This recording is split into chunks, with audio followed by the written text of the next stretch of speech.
All right, the bell rang about 15 minutes ago. Let's get right to the scoreboard for the short session, Wednesday, December 24th. Let's do it. The S&P 500, the SPX, it gained 0.3%. Closed at a new record high, 6932.05. A new record? The Dow, the DIA, was even stronger, up 0.6%. And the Nasdaq, the NDX, just barely edged up 0.2%. Okay, so there's the closing print. And on the surface, it looks like the Santa Claus rally is fully intact, another record high right before the holiday. It looks perfect. Yeah. But our sources, the institutional reports we're digging into, they're flagging this one. They're calling it a rally on thin ice. Which is a huge contradiction. And that's the whole mission here, right? To look past that headline number and figure out the why. And the context is key. Yeah.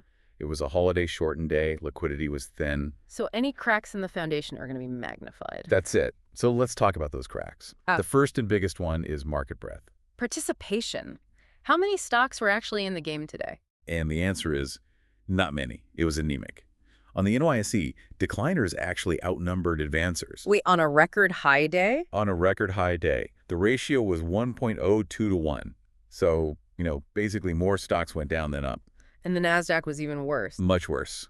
The sources put it at a 1.6 to 1 ratio of decliners to advancers. That's real weakness you just can't ignore. So this is the absolute definition of a generals-only rally. The indices are being dragged higher by just a few mega-cap names. Precisely. The report specifically calls out names like Nike, Verizon, Walt Disney, Merck. Goldman Sachs, too, which explains the Dow's outperformance. Exactly. And, of course, Nvidia giving that little lift to the broader S&P. But this creates a really significant negative divergence. Which is the classic warning sign. The price is telling one story, but the internals, the actual participation, are telling a completely different one. And those divergences, they just don't resolve themselves quietly. They signal that the momentum is probably unsustainable. The market is just too reliant on too few stocks. Okay, so if the price action was that narrow, that brings us to the second piece. Conviction. We need to talk volume. Did the real money actually commit to this closing print? The short answer is no. The volume data, it just confirms the hesitation we saw in the breadth numbers. So what was the total? Total market volume came in at about 3.5 billion shares. And the key thing here is that that's 16% below the 30-day average of 4.2 billion. But hold on, it's Christmas Eve. Volume is always light. How do we know this isn't just, traders heading home early? That's a fair question. And yes, volume is always thinner, but the nature of the trade matters. When you're breaking out to a new all-time high, even on a thin day, you expect to see some kind of institutional validation, some aggressive buying. And we didn't get that. We got the opposite. The low volume, combined with that terrible breadth, suggests the big desks were not chasing prices up here. It looks more like light position squaring. Trimming positions into strength, not committing new capital. Exactly. There's no widespread agreement on this valuation on this new high, which makes a price level very, very vulnerable. So let's zoom in on that. The final hour of trading, the power hour, what did the institutions do into the close? Well, they mostly sat on their hands. The report notes just a modest late-day drift higher. Yeah. But here's the tell. On what kind of volume? On declining volume. The volume just faded away into the final minutes before the early close. That's a huge red flag. Declining volume on a final push higher usually means exhaustion. It's distribution, not accumulation. If institutions were really committed to this high, you would have seen a surge of capital into the close to defend that print. Instead, it looks like they let the algorithms push it over the line while they maybe took a little profit. Okay, so let's recap where we are. We have new records driven by a tiny group of stocks on low overall volume with institutions basically on the sidelines. Very fragile picture. So that brings us to the third piece of this puzzle, the sentiment. How did everyone feel about this? For that, we turn to the VIX, the fear index. And this is where it gets, frankly, a little worrisome. The VIX, it slid down to 13.7. 13.7, that's a new one-year low, right? It is. It's the first time it finished below 14 since December of last year. So the market is pricing in, well, basically zero turbulence ahead, maximum comfort. So how do you square that? How can you have a VIX at 13.7 signaling total confidence when the internals we just discussed are showing so much weakness? You can't. That juxtaposition is the entire story. A low VIX with strong breadth means genuine confidence.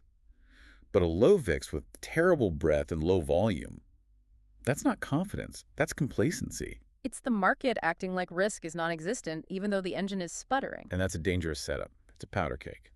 When risk is priced at zero, any surprise can cause a really violent, exaggerated move to the downside because absolutely no one is hedged for it. So the sources are saying this advance is basically built on a house of cards, highly susceptible to a sharp reversal. That's the takeaway. This calls for very careful risk management.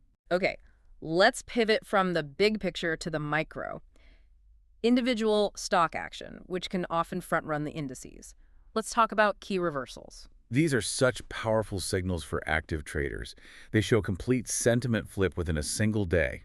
And the report highlighted two textbook examples of capital rotating under the surface. Let's start with the bearish one, the warning shot. That came from TechCo TCH. It's a proxy for that high-growth momentum space it's been leading. Stock gapped up higher at the open, made a new intraday high. Everything looks great. But then it rolled over. Hard. It sold off all day to close below the prior day's low. And this is crucial. It happened on elevated volume. So buyers made one last stand, got exhausted, and then the sellers just took complete control. That's the psychology of it. A bearish key reversal like that, on volume, signals a potential top is in. It's a huge sign that institutional money is rotating out of that crowded trade, locking in profits. And if capital is flowing out of tech, we need to know where it's flowing into. And for that, we look at the bullish key reversal in EnergyCorp ECP, a proxy for the beaten down value sectors. The mirror image. A perfect mirror image. ECP gapped down, made a new intraday low. You had total seller capitulation, and then buyers stepped in aggressively, rallied it all day to close above the prior day's high, also on increased volume. The sellers threw in the towel and new money saw a bottom. A textbook bottoming signal. So you have these two pivots, money leaving TCH, money entering ECP. It's a massive signal that leadership is trying to change, even as the headline index hits a new high. What a critical deep dive. So to put a bow on it, we peeled back the headline number for December 24th and found a fragile rally. Very fragile. Driven by a few mega caps, lacking conviction with volume 16% below average, and build on dangerous complacency with the VIX at 13.7. All told, the internals just don't confirm the price. Caution is definitely warranted here. And we have to remember, the U.S. markets are closed tomorrow, December 25th, for Christmas. There are no day two plays. Price discovery just stops cold for a full day. And that brings us to the final thought for you to take into the holiday. Given that this record high is so fragile, so narrow, and based on such low volume, what does a complete pause in trading mean for its sustainability? Right. Does the pause allow the market to consolidate and build a base up here? Or does the pause just give everyone time to reflect on the weak internals we've discussed, leading to immediate selling pressure when the market reopens on Thursday?